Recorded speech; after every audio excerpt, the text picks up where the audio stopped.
diminishing mana utility when we stated that when our consumer is consuming different units of a commodity within same time period, his marginal utility of every additional unit will be lower than the previous unit.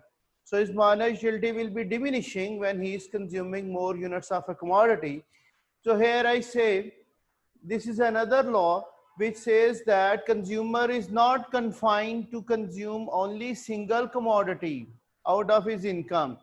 He is able to consume more than one commodity out of his income and the prices of the goods. So when he consumes more than one commodity, how will he be in equilibrium point?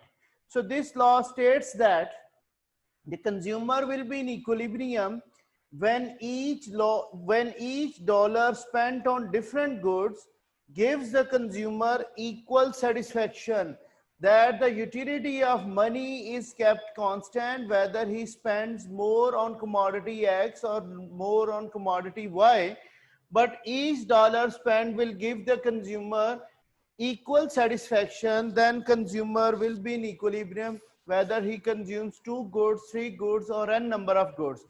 For simplicity, we take only 2 goods, X and Y. So this is the mana utility of X over its price should equal to mana utility of Y over price of Y.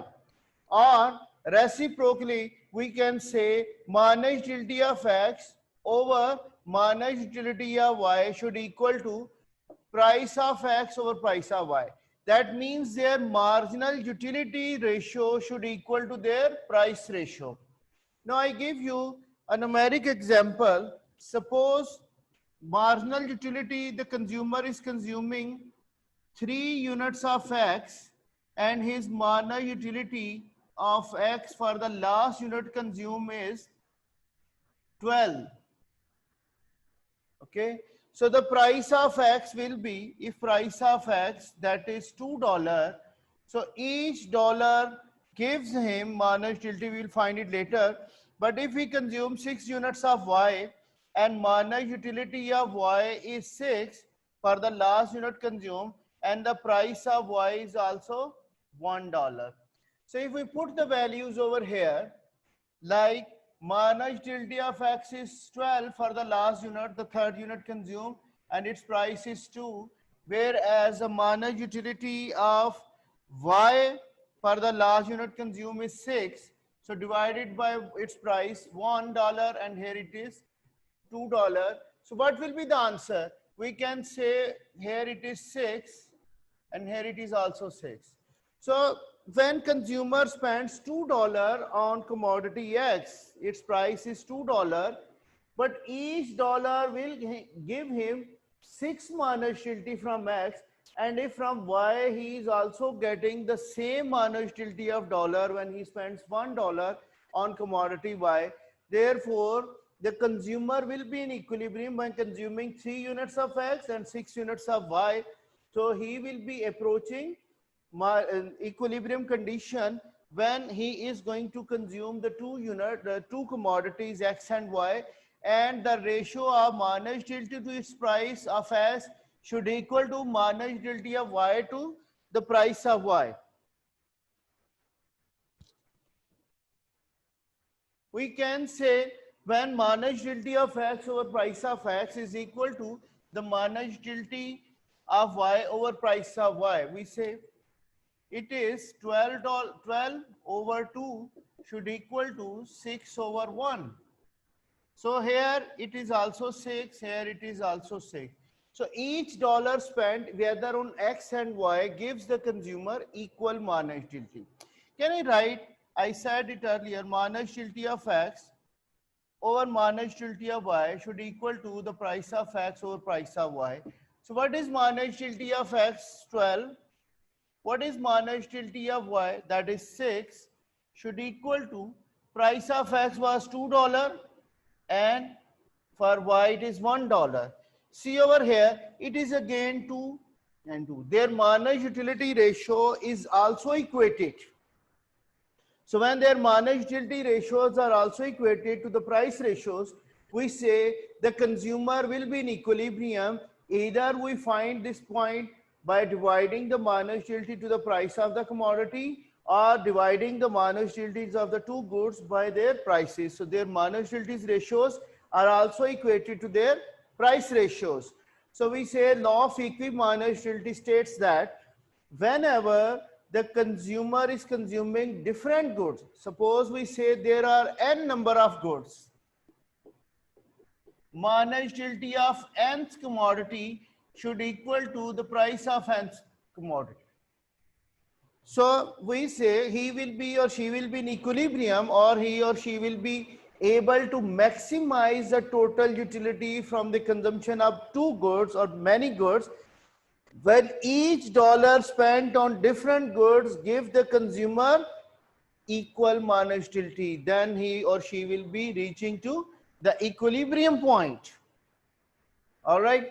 Now I am further explaining the same law by using the numeric figures that will explain more to you people how this law works. Now take the example, the income of the consumer.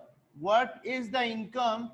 Income is $12 and price of X we have taken $2, and what is the price of Y? That is $1. Now here we take different bundles which could be afforded by the consumer of two goods X and Y.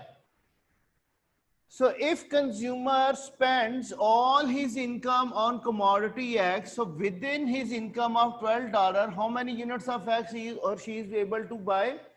6 units, and nothing of Y will be purchased. Here the consumer expenditure is again equal to $12, which is the income of the consumer. When consumer spends all his income on commodity X, he buys the maximum of 6 units, but nothing of Y could be purchased by him. So this is bundle A, which is affordable within $12 and $2 price of X. So when he decreases by 1 unit the quantity of X, $2 will be released. Now $10 will be spent on commodity X, where $2, within $2 he will be able to buy 2 units of Y. Again you can see his expenditure that's equal to $12. $10 are spent on commodity X, whereas $2 are spent on commodity Y. Okay. Now this is bundle C. He buys 4 units of X and 4 units of Y. You see, here we are decreasing by 1 unit, and here we are able to increase Y by 2 units because its price is, Y's price is half than the price of X. So again we see his bundles are having the same expenditure pattern. Now the bundle D will show us 3 and I can say 6, and bundle E will show us 2, and here we find 8, and bundle G, E, bundle F will have 1 and 10, and when we find the last bundle, here the extreme condition is that now all income is spent on commodity Y and nothing of X is consumed. And here it is also an extreme condition when all X is consumed, but nothing is Y. So all the bundles are equally affordable to the consumer if he spends his all income on different consumption bundles. These are affordable bundles to the consumers. He is able to buy all these bundles within his income, and his expenditure will be again equal to $12 for all these bundles. If you find over here. Now, what are the marginal utility ratios? I will find the marginal utility ratios, then it will be more clear to you how this law works.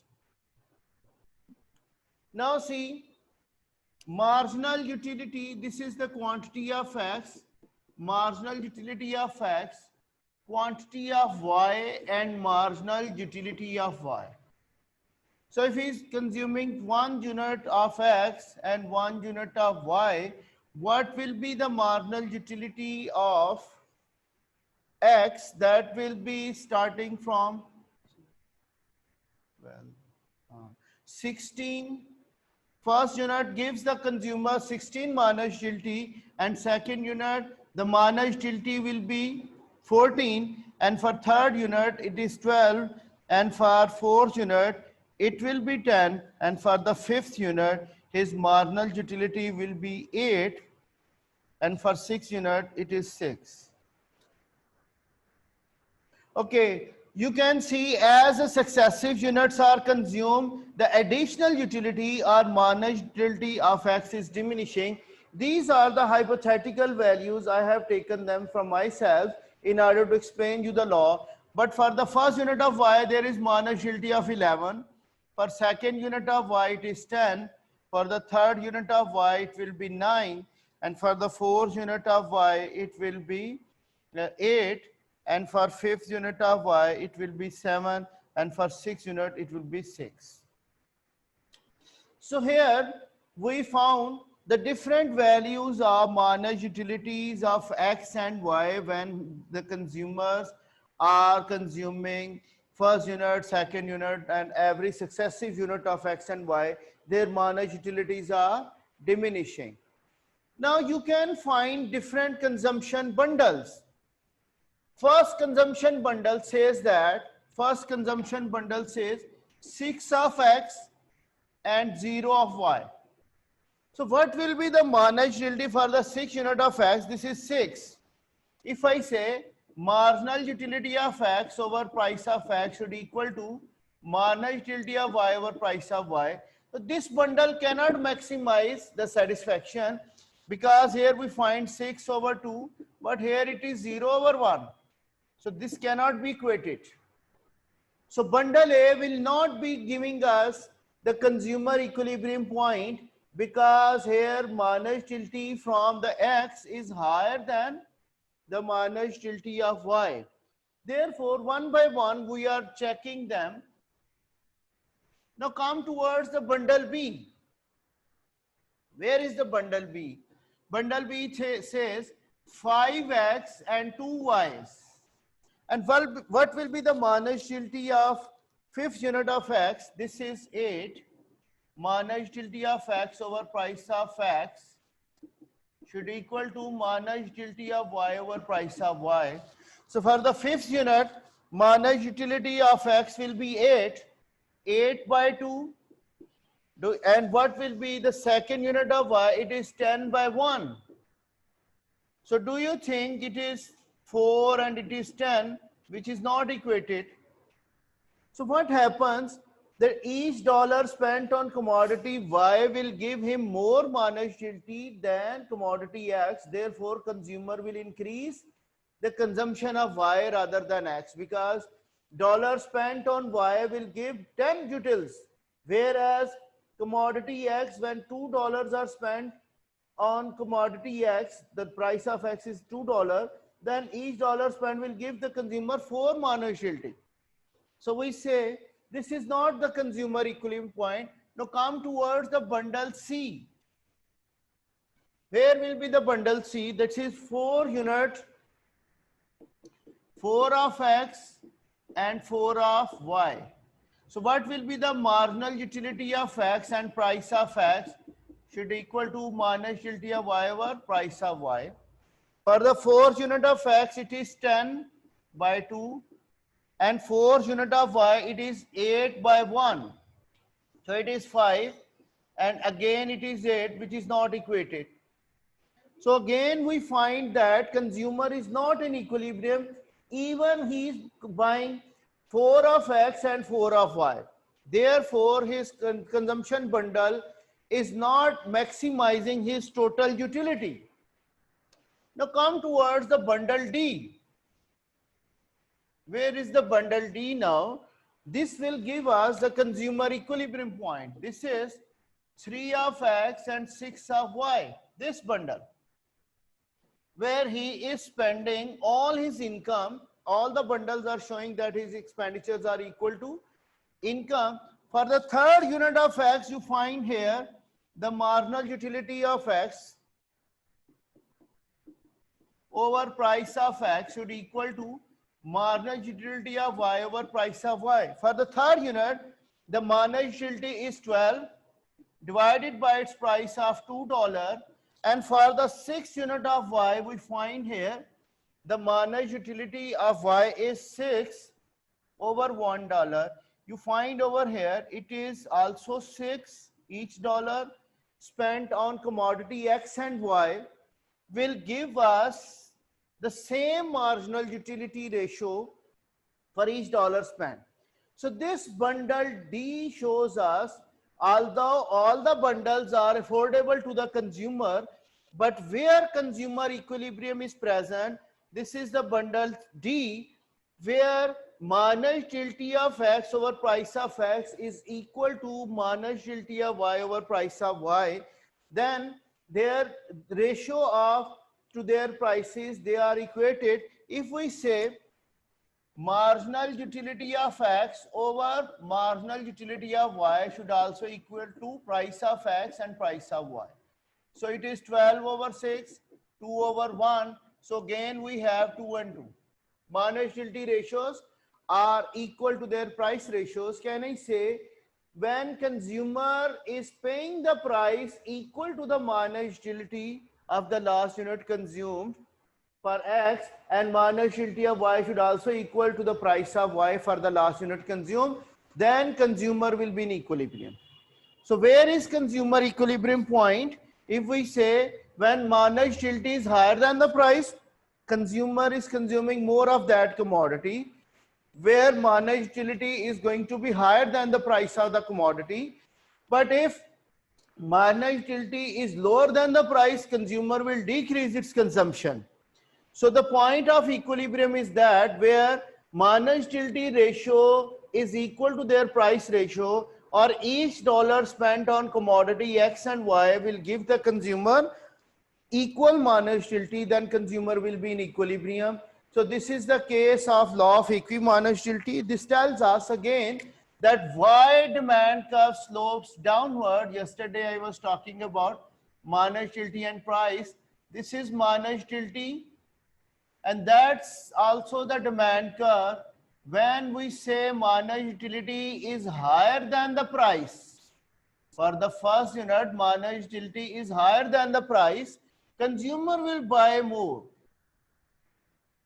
And this is the equilibrium point where consumer will buy this quantity, because here marginal utility is equal to the price of the product.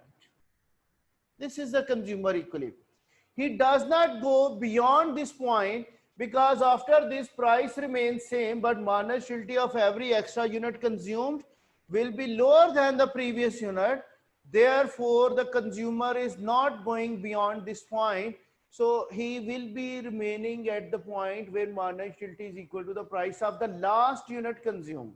So this area under the demand curve will show us the total consumer surplus. This shows the consumer welfare, that his welfare will be increasing when marginal utility is going to be higher than the price of the product. So if there is loss in consumer surplus, we can say there will be the deadweight loss or welfare loss to the consumer. When he is not able to increase his welfare, he is paying more price than the marginal utility gain, then his marginal utility is lower. So that is called the welfare loss to the consumer. What it is? The welfare loss to the consumer. So we find this law, thus this law states that the consumer will be in equilibrium when each dollar spent on different goods will give the equal marginal utility. You can also find the marginal utility, the total utility of the 3 units consumed. 16 plus 14, 30 plus 12. This will be the total utility of the 3 units. That is going to be 42 for the 3 units consumed. Whereas the managed utilities are added up for all these 6 units of Y, you can find it will be 11 plus 10, 21, 30 and 38, and then 45 and 6, 51. So this bundle will tell us that the total utility of the consumer is maximized by consuming the two goods. The total utility of X at 3 unit, that is 42, and total utility of Y at 6 unit is 51. None of the other bundle will have this maximization of total utility of the consumer, because every bundle other than D will have lower total utility than this bundle. So consumer aim is to maximize its total satisfaction. This can be achieved by adding the managed utilities of each unit consumed of the two goods. You will get the total utility of the two goods, and if we add them up, that will be the total satisfaction gained by the consumer within his given income of $12 and the prices of X and Y, which are also given to us from the market. And now he is deciding how many units he is going to buy in order to maximize his total satisfaction. So his total satisfaction will be maximized at the point where this ratio is achieved, and then we can find the total utilities. So that will give us a good idea that consumer is able to fulfill his aim of utility maximization within his income and the prices of the two goods given to us from the market. So that's all the law of equimanaged utility. We can also say this law, these two laws we studied, they are about that utility can be measured in terms of numbers, that we have taken the values of utility in terms of utils. But what are the objection on these two laws? The first objection is that utility is an inner phenomena. We cannot measure it in terms of numbers. It cannot be measured. So when utility cannot be measured in terms of numbers, this utility theory or cardinal approach of consumer behavior will not be able to give us a good consumer analysis, because utility is unmeasurable in terms of numbers. There is no measuring method available for the consumers to measure how much satisfaction they are deriving from each commodity and each unit consumed of each good. So utility cannot be measured. So we can say this law is not prevailing because of their assumption of measurement of utility in terms of numbers. It cannot be measured. It can be different for other people. There is no standard tool to measure the managed utility or total utility for each consumer when they are consuming different goods or the same good. So consumers can rank the goods according to their satisfaction or according to their preferences, but we can't say utility is measurable. And when you go to the market, the consumers are not equating managed utility to the price. They are not behaving rationally. So when consumers show irrational behavior, so the assumption of rationality cannot be achieved. Consumers are also persuaded by the producers' advertisements, or they are doing the impulse buying. By looking at the display of the product, consumers are going to buy the products without considering the managed utility in their minds. So this is all about the drawbacks of the utility approach, why utility approach is not good in explaining the consumer behavior. Rather than this approach, the ordinal approach will be more realistic, and it will be giving us more realistic answers to the consumer analysis, how consumer is able to maximize the total utility. So these are the points for discussion when you take a question about discuss the consumer behavior, that consumers are able to maximize their utility by using cardinal approach or utility approach. You can write some of the discussion points, and at the end you can evaluate your discussion as well. So that's all for today. Now we will be taking the question answering for you people. So that's all for today.